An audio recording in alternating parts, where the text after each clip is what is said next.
Control of Congress is still hanging in the balance this afternoon after millions of Americans cast their ballots in yesterday's midterm elections. We still don't know which party will control the House or Senate right now, but here's where things stand.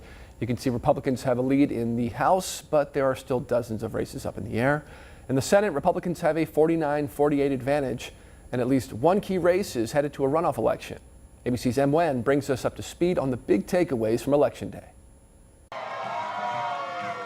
For the second straight election cycle, the hotly contested Georgia Senate race is heading into overtime with the Senate majority potentially on the line. There will be a runoff. We can look at the outstanding vote totals, and neither one would be over 50%. Now, Democratic incumbent Senator Raphael Warnock and Republican candidate Herschel Walker will face off again on December 6th. Keep the faith and keep looking up. Just hang in there a little bit longer.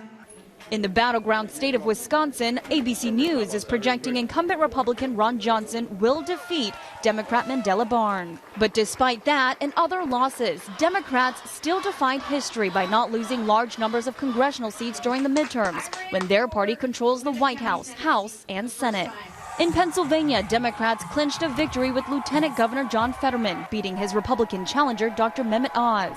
Oz, who is backed by former President Trump, conceding to Fetterman this morning. Yeah, I think it was a really bad night for Donald Trump. I think Biden actually had a really bolstering night. Sources telling ABC News former President Trump was fuming as the results came in, especially after his political rival, Florida Governor Ron DeSantis, easily won re-election. At the White House, President Biden contacting Democrats who won and lost their races, tweeting out, "Democracy doesn't happen by accident. We have to defend, strengthen, and renew it." At least 14 of Trump's hand-picked candidates are projected to lose their election bid, according to ABC's count. Analysts say it was a good night for President Biden and Democrats, despite Biden's approval ratings being underwater. M. Wen, ABC News on Capitol Hill.